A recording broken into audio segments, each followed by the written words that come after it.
Hey everybody, it's Everett with Ohio for Freedom, the program that is focused for the foreseeable future, talking about things in the church that we don't want to be in the church. And as we shine the light, they're going to get out of the church. Thank you for being here. It is a pleasure and a joy to be with you. Today is the 30th of April, 2026. So this is the last day of April, and it's a Thursday. Already said that. I know it. But Wednesday of last week, after keeping up a fairly busy podcasting schedule for a while, I sent notice and communication to just various people that I stay in touch with that, you know what, I'm going to take about the next 3 days if necessary. So I'm thinking Wednesday, Thursday, Friday.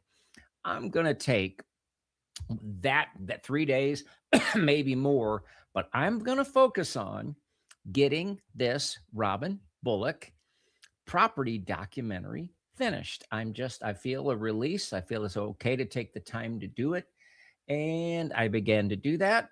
And I began to just put the finishing touches on a few things. And I will tell you, and I will explain in just a few moments that I am canceling that documentary. And I'm going to tell you why in just a little bit. But I want to read just a few verses of scripture that I think are very apropos for this evening. And the first is 1 Corinthians, or 2 Corinthians rather, 8:20 through 21. Avoiding this, that no man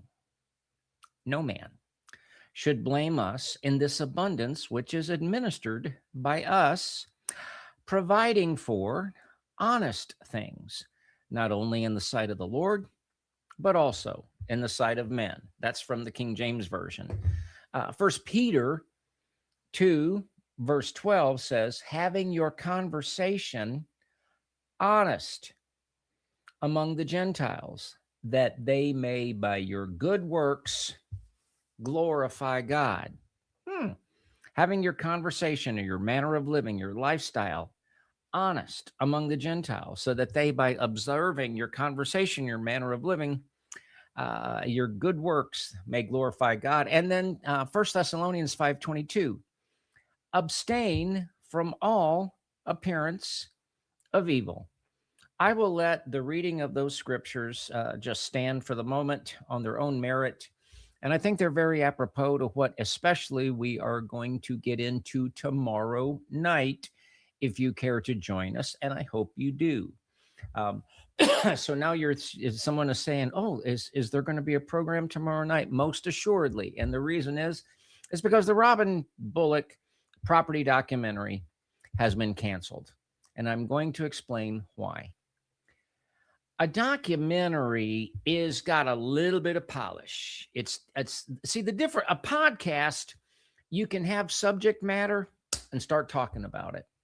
And then you can come back the next time that you podcast and talk about it a little bit more, uh, peel another layer off the onion, go back and review, fast forward and look ahead. You can do these things, but a documentary, it's like all there. It's all, it's done, it's polished, it's there. And there's another thing about documentaries. There's just like this unspoken thing that's supposed to be like you just present, but you don't persuade. You let the audience ask their own questions, uh, and maybe in that manner you gently lead them. That's not really me in the first place, but I can go that way if there's enough time. And time is the issue.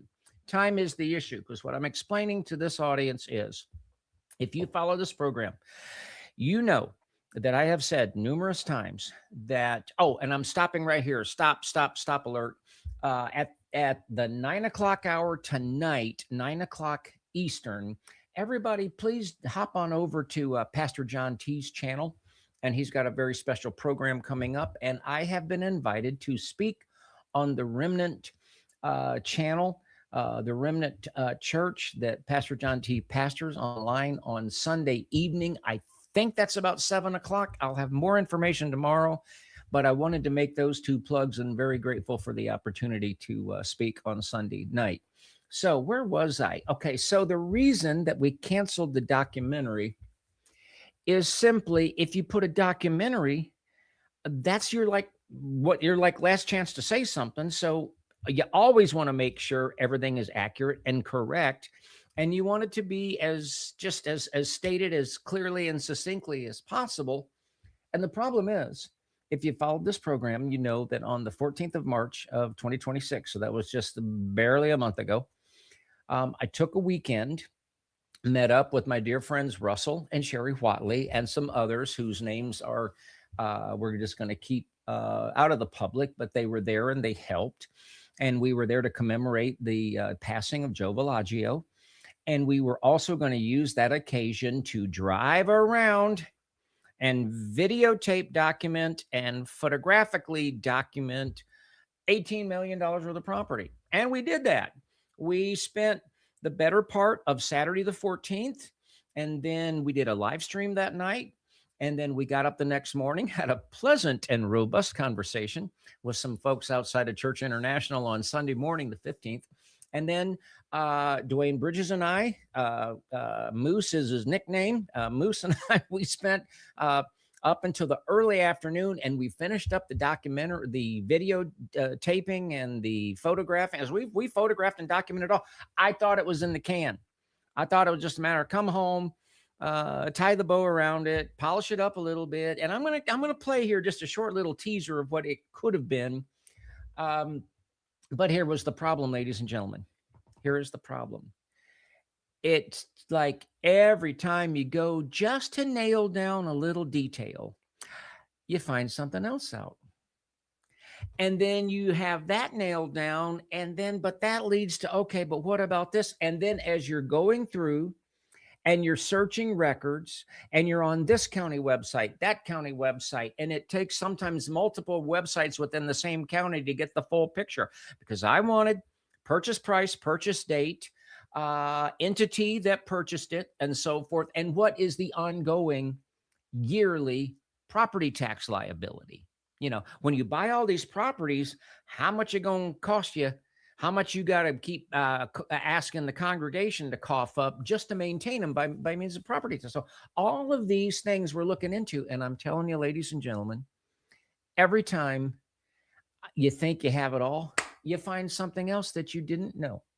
You find something else that you didn't know. So here's what we're going to do. I'm 7.5 minutes into the program. This is going to be perhaps a brief program. I often say that, and it's not, but this might be one of the times that it is. And I felt that, so let me make this announcement. I'm sorry if I backed up and went forward and like you kind of stuck in a thing. You're back up, try to get out of this. Okay. Tomorrow night at 8 o'clock, Eastern, we are going live. And I'm here to tell you that we are going to go through so much information from the public record and tie things together. And I can just confidently say you're going to hear stuff from the public record that you have never heard before. And I make you this promise: if you will keep an open mind and you will absorb the information and just think it through, it's going to be very, very, very troubling. But it's also going to be enlightening because you're going to see the truth. And I'm going to say, if you are a Robin Bullock supporter, I pray for Robin Bullock. I pray for Mrs. Robin Bullock. I pray for Krista, Amber, Robbie, Austin, and all of the workers and all of the helpers there. But Robin Bullock is a real problem. And so you can't say that when you're doing a documentary. So I've covered all of the Kabbalah stuff, but I'm telling you, so I'm going to let just I'm going to ask you to have a little bit of confidence in my presentation right now, because I feel like if I'm going to try to tease and like point people towards join us tomorrow night at 8 o'clock, then I ought to have some real receipts to deliver tomorrow. And I'm here to tell you, we have a lot of real receipts that we will deliver tomorrow. And it's because of the things that we learned once we came back from making that trip. But it's like, oh my gosh, I can't put it in a final form because there's always new information. So I'm going to show you 2 documents right now. And I'm going to show you about a 5-minute piece of video that would have been in the documentary if we decided to release it in documentary form, just to show you that we're serious. But I'm asking you, please understand the little bit that I'm not trying to tease with it. It's just that we're not going to take all the time and go through this right now. We're doing it tomorrow, but I'm trying to show you that we have some receipts. So let me just give you a receipt right now. Let me just give you a receipt right now. What you are looking at, folks, is notice of a federal tax lien. Now, the address is blurred out. You can't make that out. So I am not doxing anybody. I am not violating anybody's privacy. That's British for privacy. And this is public record. But the filing date, now this would be very, very small on your screen, is March 18th, 2020. Now, the actual form is a little bit longer, so you can't see the total. But what you're looking at when you look at this notice of federal tax lien, you're seeing that it covers years 2013, 14, 15, 16, 19, and 19. All right. And if you could total those all up, they come to $14,096, I believe it is, over $14,000. Now, I'll say this tomorrow, but I'll say it right now. The Lord delivered me out of alcohol, y'all. Anybody that ever had to be delivered out of alcohol or any other addictive element in their life, if you're like me, you have done every dumb thing, made every mistake possible. I have made every mistake you can imagine. If it's a dumb, stupid financial mistake, it's got my name on it. Absolutely. But we're not talking about me. And we're not talking about an example that somebody is trying to hold themselves up as like some like prophet to the world or something like that. And so I just want to get that out of the way, because you know what? When I was not looking for this information. I was spending more time on this than I wanted to. But this is going to be part of what we're going to, because I'm going to show you tomorrow night. I'm going to show you a behavioral arc, and it's going to be troubling to you. And if you have been, and I don't want to hear any truth about Robin, I don't want to hear any truth about the Bullocks. If that's been you, I'm going to tell you right now, it's going to be unsettling. And it doesn't mean that you have to start hating them, but hopefully it'll help you see the truth, because I'm going to show you tomorrow night from the federal, well, partly the federal record, but from the public record tomorrow, I'm going to show you a chronic adolescent financial immaturity that never grew up and still has not. I'm going to show you cognitive dissonance in the area of financial habits that goes all the way back, folks, to the 1980s. And see, many of us, if we've been through hard times, this happened and it got away from me and I couldn't do anything about it. And this happened before I was able to fix it. You know what? I can relate to that. Maybe you can relate to that. That's not what I'm talking about. I'm talking about a pattern. I'm talking about judgment liens. I'm talking about retail judgment liens. I'm talking about tax judgment liens. I'm talking about Alabama state income tax liens. I'm talking about fire district liens. I'm talking about bank liens. I'm talking about one judgment that was $237,000. $237. Okay. But that all pales. So some of those numbers are a lot bigger than what I just showed you, but the date, I'm trying to get off of this, and I'm going to play this piece of video, and then you'll have to join us tomorrow.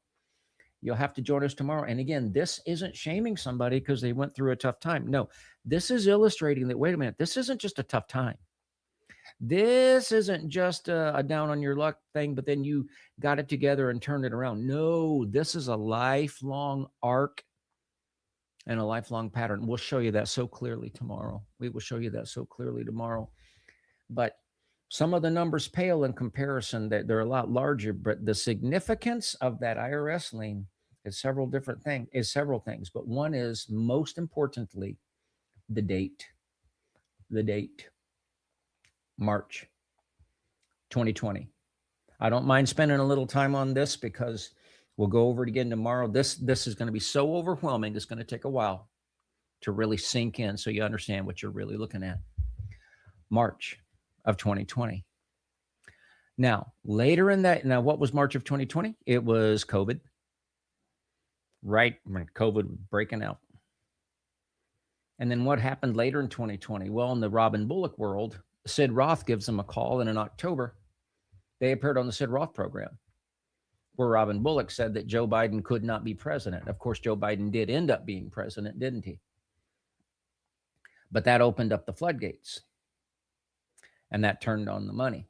I want to show you something else. What you're looking at here is certificate of release of federal tax lien. So remember that $14,000 tax lien that I told you about that was filed in March of 2020? A tax lien. Now remember, I'm ahead of myself. I'm saying more than I wanted to. All the money's donated to the Bullocks, like just about everybody else. It's tax deductible. Why? Because it's a 501c3. So you're playing by the game, by the rules.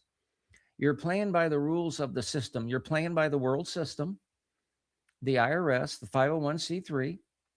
And so what I just showed you, folks, was a tax lien for $14,000 filed in March of 2020. And you know, if you know the history of the God moment and the Sid Roth and the Flashpoint and all of that, you know that the money really started turning on going into 2021. And then I just showed you that tax lien was not paid off until 3 years later, because the release that I just showed you was the end of February 2023. And you're going to, I just want to prep you right now. And all of you defenders that have got, well, the reason is because I'm going to tell you something. I really believe, what was that scripture that we read? I really believe you're going to have to come to grips with avoiding this, that no man would blame us in this abundance, which is administered by us, providing for honest things, not only in the sight of the Lord, but also in the sight of man. If you are raising millions of dollars through a 501c3 and tax exempt, and you're raising millions of dollars, but you can't pay off a $14,000 federal tax lien, it shows you a whole lot of things.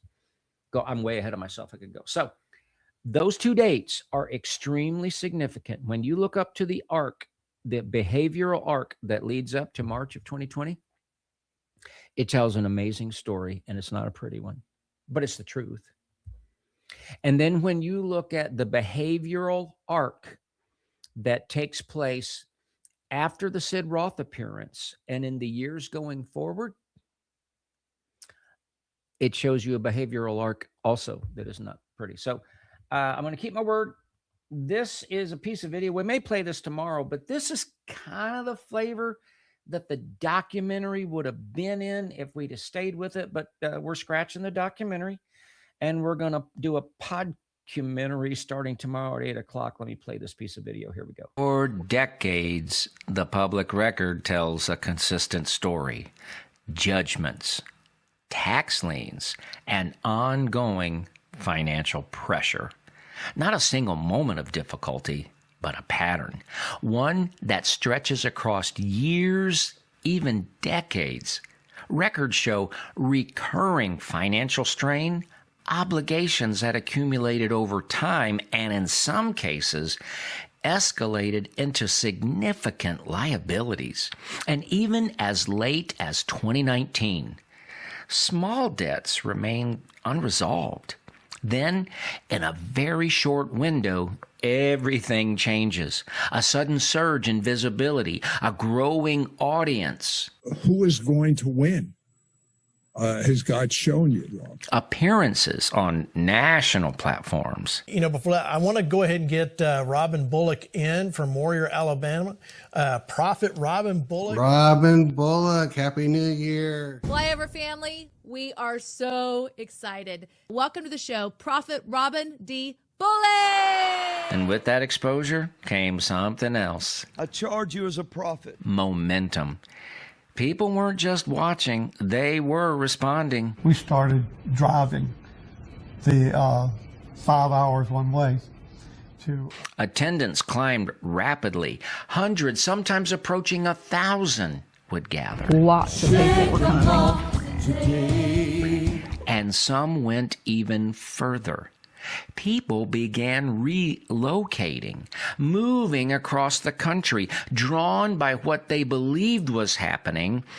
In one case, an 82-year-old woman traveled by bus from California to Warrior after hearing an invitation to come. Her story was covered by local news. California woman recently trekked to the city after she believes Church International leaders there led her to move there, but when she got to the door, things didn't go as expected. WVTM 13's Magdala Lusant has her story. 82-year-old Janet Degwa seems to be in good spirits, despite living in an unfamiliar territory for over a week. Clinging to Jesus, grateful that I can. At its peak, the message didn't just attract attention, it moved people. And at the same time, something else begins to happen. Properties start to be acquired. So this is the Brake Street house, but it's also called the Victorian house? Well, it's just Victorian style. Victoria style? Uh-huh. And it's called, everybody knows it here as the Brake Street house. Okay. Yeah, this is like a primo property here in Warrior. Those lions are pretty cool. That's all been redone. That's good. Mm-hmm. Your tithe and offering dollars at work. After filming these locations on the ground, I took the time to verify each one. Ownership records, purchase prices, and the yearly tax obligations tied to every property. It took days, but the records are clear. City blocks, homes, hundreds of acres, a retreat, an airstrip. This is the airstrip. This place was hard to get to, but this is only part of it. This is, when you look it up, it's like parcel on parcel on parcel on parcel. So it's hard to tell if this is a $1 million or a $3 million or a how many $1 million purchase, but you haven't seen the fanciest of it yet. What do you mean if that's what I say? You don't know if it's a lodge or not? I'm not really going to sit here and go back and forth. Well, we're not sitting, we're standing. Okay. Nice talking to you. It's called. These are public records, and they show something very specific. A long period of financial pressure followed by a sudden rise in visibility. That was some fun interchange there. And during that same window, a rapid expansion into long-term we can go do a live stream. Physical assets. Yep. Hey, Matt says it's okay if we stay on the road. If we stay on the road, yes. That's all we wanted to do. The question isn't whether these properties exist. They do. The question is, what happened in that moment that made all of this possible? So that's kind of what the documentary would have looked like if we decided to do the whole thing in documentary style. And once again, the problem is that you have it together and then something else major comes up. And I just want to say, because we're going to move on to, we're going to talk about the Roy's report. And because actually this is kind of encouraging, believe it or not. Where was Fish?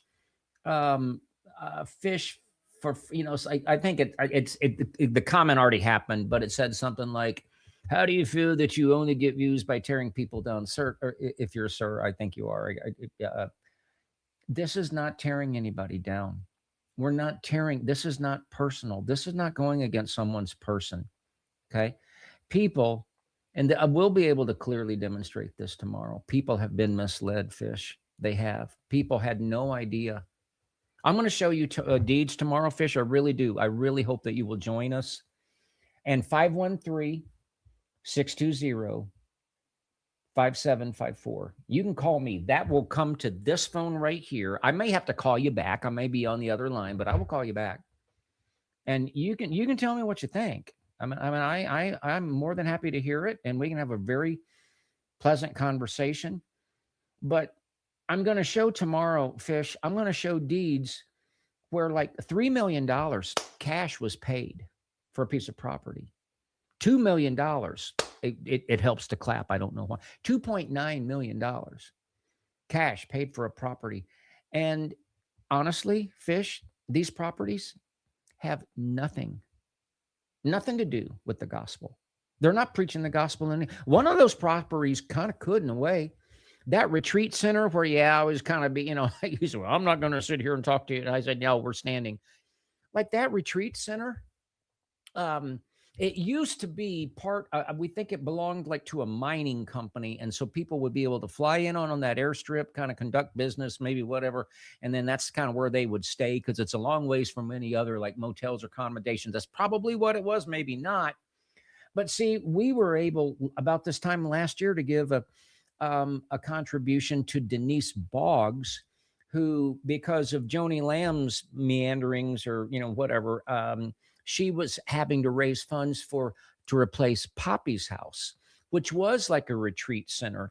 And because she will have ministers that need ministering and care, and they do need like sort of a rehab place where they can go and get their engines retooled, and they can kind of rest and kind of get their life, ministered to. And see, a place like that, Fish, would be perfect for something like that. You could have retreats there. You could have all of these things. And then you've got that beautiful property that sometimes just walking in nature, walking in God's creation and observe. Oh, it could be wonderful, but guess what? That's not what it's being used for. Maybe a couple of times people have even been out there and stayed there. And it was purchased. The first part of that was purchased. The first $3 million was put down in 2022. So I'm spending more time on this, Fish. See, all of these promises that have been made that they've not been kept. There were lies. So this really is, I think if you just keep an open mind, Fish, I think what you'll see is that what you're going to see, it really is the personal inurement of the family mafia that runs this. There's no board of elders. So I'm way ahead of myself. So anyway, but folks, if you are a regular of Ohio for Freedom and you plan on being with us tomorrow, I really am asking you if you can set aside time to join us. This has been kind of a long time in the works, and I know I'm spending a lot of time talking about apologize for that. Try to hurry up, get it moving, but what I would ask is that sincerely pray for people to hear this information, see this information, and pray for them, because it's going to hurt some people. I'll try to make this the last thing that I say. I've shared this on the program. I really thought, I guess because he went to Washington on January 6th and held out Eagle Stick 1 across, maybe that was before Eagle Stick 1, and we're going to cross the Red Sea, and we're not going to shut the churches down, and we're going to I really thought that Robin Bullock was like a sort of a patriot in the prophetic space, and was like, I really thought something was happening. For a period of time, would give money, not huge amounts, like $150 at a time, $200 at a time. But I would tithe to people that I thought were on the front lines, so to speak. Brother Fish, I had no idea that he was buying up millions of dollars of property that he controls, no board of elders, that his family controls, no board of elders, millions of dollars in property that have no visible gospel purpose whatsoever, no charitable purpose whatsoever. So no, this is not about me tearing somebody down. This is about this program doing what we can do to tell people the truth. And why would we do that, Fish? We would do that, Fish, because the truth sets the captives free. And those that were lied to, and those that were abused, and those that are under the influence of all of that stuff, they deserve to have a chance to come out. So we're going to keep going here, folks. I got a text today. I'd heard about it. When I got a text from Miss Christine, I thought, and she had texted me the story, said, I got to get into this. So Newsboys sue Roy's report claiming a conspiracy. Now, folks, I got to tell you, nobody wants to get sued. I don't want to get sued because you got to deal with it. I always take the attitude, Lord, if it comes to that, you're with me. But a lot of people, that puts like fear up. I can tell you this: Julie Roy's ain't feeling no fear. Christine Jones, who is their attorney and a board member for the Roy's report, isn't feeling any fear. Okay, and I always say discovery is a wonderful thing, and discovery happens after a lawsuit is filed, not before, right, Miss Vanessa? She reminded me of that today. But I grabbed a couple of screenshots from the article, and it was encouraging. Now, this is Jessica Morris, the young lady from Australia, living in Australia, that did the story and started investigating this story in November of 2022. Interviewed 50 sources over 2.5 years, including multiple men and women who said they were assaulted by people assaulted with the Newsboys. Hey, Wes Campbell. Hey, Newsboys. Looks like that Jessica was like very, very thorough. They claimed officials in the organization that managed the band knew about the misconduct and worked to keep it quiet. And in her reporting, Morris found one woman reported gross sexual imposition to the police in Fargo, North Dakota. And I'll just say this: when you go through the article, and there was a podcast that was done with Jessica and Julie Roy's and Christine Jones, they're fairly confident. We're going to play you just a couple clips of those. They're confident because the truth is its own best defense. Now, this is a picture of Christine Jones, but and I wanted to point out, I grabbed this shot and I grabbed that shot, and I thought, well, I should at least get a shot of Julie Roy's, but Julie Roy's doesn't suffer from vanity. So her photo is actually not in this article, or I would have grabbed it. So this is the front there. But I wanted to read you this quote. I just loved it. Roy's report, attorney Christine N. Jones, who serves on the board, responded to a letter threatening a lawsuit last week. We note with some perplexity that your letter does not articulate any cognizable damages or causal theory.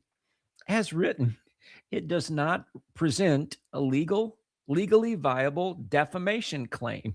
Can I boil that down to redneck? That's Christine Jones saying your lawsuit don't make no sense. Folks, we're going to show you this lawsuit has Wes Campbell just decided to sue the world. I mean, I'm suing the world.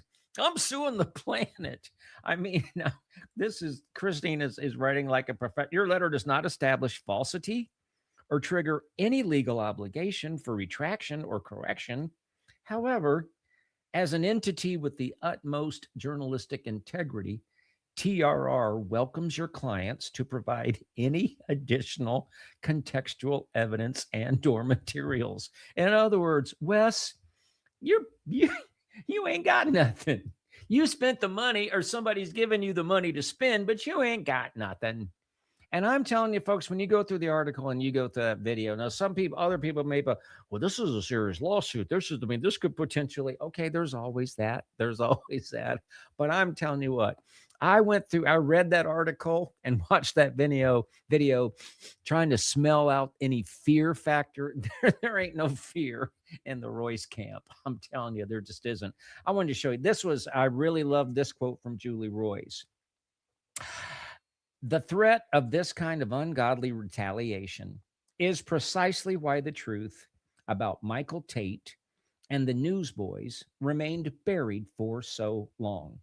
But the Roy's report has never refused and will never refuse to report a story due to fear. Excuse me. Our coverage was carefully reported based on multiple independent sources and corroborated before publication. We stand by our articles. I'm not smelling or sensing any fear from Julie Roys. And they do quality work, and they're an inspiration to a lot of us. And I just wanted to show you. If there's a website out, the great big honking Newsboys lawsuit.com or something like that. You can't download the PDF. You can't even, anyway, but I was able to screenshot a little bit about it. And what's up with that, Wes Campbell? If you're so proud of this lawsuit, why don't you make it available? You went to all this bother to say you don't want people to be able to analyze this. But anyway, this is the lawsuit, like the front page. And these are all the at the top there, it's listing the plaintiffs, those that are bringing the suit. And then now you're looking at the list of defendants, and you'll see all the way down about, 2/3 of the way down, you'll see the Roys report. The Roys report, Julie Roys, Jessica Morris, Bob, Frank, Harry, Sam. I mean, he's trying to sue the whole world. I just find it. And so he's trying to allege some kind of conspiracy. We got a couple of video clips my take on it is I think this is a joke, but I'm just some dude from Cincinnati. I wanted to show you Nicole told Fargo police the encounter was consensual. Nicole was not drugged. And in the article, they try to make some deal how maybe I have this in the next slide. Let me go here. This is from the lawsuit itself. This is one of the things that they put in the lawsuit. But the real question was why a 2014 consensual liaison in Fargo, North Dakota, between two consenting adults that lasted 30 to 45 minutes was suddenly surfacing in 2025 and being morphed into a charge of drugging, rape, and cover-up shortly after Nicole went to work for the Waterland defendants. As stated above, the answer is that and folks, I'm sorry. This is probably the line that I'm going to read to you right now is probably what framed my overall reaction and opinion to this. Because listen to this. This is the lawsuit. As stated above, the answer is that the fabricated story was formed, facilitated, and fomented. A fabricated story was formed, facilitated, and fomented. Is this a high school kid? Oh, how forlorn we can be when our foibles are foiled, when we foolishly, come, dude. Is this, I'm sorry, dude, isn't it great? Wasn't junior high a great time in your life, man? When you could write sentences like the fabricated story was formed, fascinated, and fomented to tell. Okay, let me keep going here. All right, so let me get out of this. We're going to play a couple of clips, and I'm going to bring this program home for a landing. I wanted to capture a couple of clips that just showed you the amount of trepidation and fear that seems to be in the Roys camp. Here we go. I have found when truth is on your side, I've been sued once before, and it wasn't the end of the world. And in fact, at the end of that lawsuit, it was dismissed, and all of my legal fees were paid and then some, because, we had our facts straight, and we were able to prove in that case that it was a frivolous lawsuit. And the minute we threatened to do that, they said, how can we make it right? And so I am hopeful that we will have that same kind of situation, because we also have a wonderful lawyer in Christine. And for those who don't know Christine's background, she was the original general counsel and vice president at GoDaddy. Uh-oh. Got caught in mid-cough. Okay. Yeah. So that's Julie Roys. As you can tell, she is quaking in her, she's quaking in her boots. None of us are ever inclined to do that. I will say, typically, having been a litigator for many, many years, a few decades now. The longer the complaint, typically the less well-founded the claims are. Because if it takes you 250 pages to explain something, you're probably explaining too much. This particular complaint makes the two of you seem like incredibly astute organizers of the entire CCM industry. I'm very impressed, frankly, to be on your side here, because you apparently are controlling everything that's going on anywhere in Nashville. So the lawsuit is 250 pages. It's 250 pages. Am I getting the point across? It's 250 pages. And we will talk about this more. This is very, very interesting. I don't know what will happen. I think what will happen is that at this point, I believe that Wes Campbell and the Newsboys posted it, that we're suing all these people, these hundreds of people, including the Roy's report. But the Roy's report had not been formally served yet. I think what's going to happen, or likely to happen, is that Christine, the attorney there, will simply answer back to the judge that this needs to be tossed out. I think that's likely to happen, but I'm just some guy in Cincinnati. But I am not sensing a great deal of fear. And I wanted to play this last clip. the thing about reporting, and I'm not a journalist, okay, I've just watched you do it a lot, is if at the end of the day you are collecting information and you're substantiating it and corroborating it and you publish it, it's true. And that's an absolute defense to most claims. So I feel pretty good about that. I am encouraged by this. Just the attitude and the way that that Julie Royce and her team and Christine Jones and Jessica conduct themselves and what they do. And it just kind of reinforces to me that the truth is its best defense. The truth is your safety. It's all. And I'll say this. I say this to people sometimes, and I'm going to say it to you as well. I think sometimes we feel like we have to be careful with the truth. Now, tell this person the truth, because then they'll influence it. You'll influence, and it's like you want to kind of control how the truth filters out. I tell you, I think so many times I've used this analogy many times. Truth is like a bucket of water that you pour out on the ground. You don't have any control if some of it flows this way, that way, this way, or whatever. The truth, like water, seeks its own level. The truth will find who and what the truth needs to find, but the truth brings freedom and brings liberty. So, folks, I'm going to call this a night. Listen, I want to say thank you to all of our supporters that keep us doing what we do.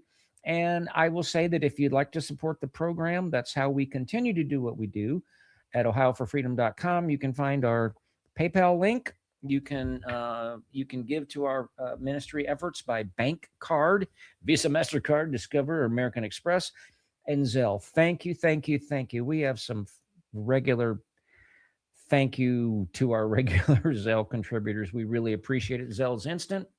There's no fees involved. We are not able to get an email so that we can send a thank you. So we say thank you in advance. And if you'd like to contribute to us by old-time snail mail, there is the P.O. Box 344, Mason, Ohio, 45040. Folks, I would like to really ask, there's about 300 people that are still on the live stream. I better say this quick as people are moving on. Join us tomorrow at 8 o'clock. And please pray for those that are not going to want to hear what we're going to present. What we're going to present tomorrow is not presented in gotcha or in hate or in meanness. It's presented in love and telling the truth. And we are going to tell, unfortunately, some very, very, very, very, very ugly truth. And so please join us if you're able. And so until next time, God bless you. God bless your family. God bless state of Ohio, where we originate, the United States, and we really appreciate our friends around the world. Good night, everybody.